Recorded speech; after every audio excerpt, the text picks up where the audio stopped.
আমাদের বহুল প্রত্যাশিত।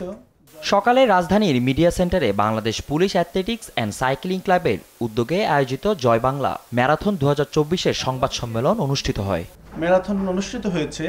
সংবাদ সম্মেলনে ঢাকা মেট্রোপলিটন পুলিশ জানায়, জয় বাংলা ম্যারাথন চলাকালীন রাজধানীর হাতিরঝিলে 37টি প্রবেশমুখে জনসাধারণের গাড়ি চলাচল বন্ধ থাকবে।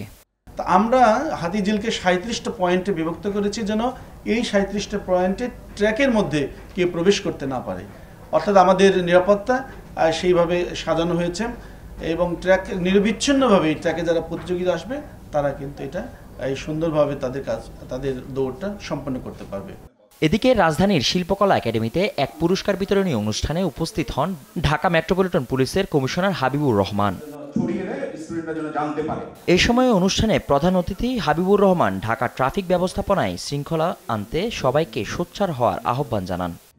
সবাইকে আমরা এই প্রতিযোগিতা করতে দেখি, আইন অমান্য করার। আইন যে করা হয়েছে এটি মানা উচিত, এবং আমি যে একটি সামাজিক জীব, আমি যে আইন মান্য করার মতো, আমি যে একজন সুনাগরিক, আমি যে একজন স্কুলের স্টুডেন্ট, আমি একজন কলেজের স্টুডেন্ট, কিংবা আমি একজন বিশ্ববিদ্যালয়ের স্টুডেন্ট, আমার এটি করা উচিত কি উচিত না সেটি খুব কম ক্ষেত্রেই আমরা মান্য করে থাকি, মনে করে থাকি, এবং এটাই কিন্তু বাস্তবতা। ফজলে আদিত্য, দেশ টিভি, ঢাকা।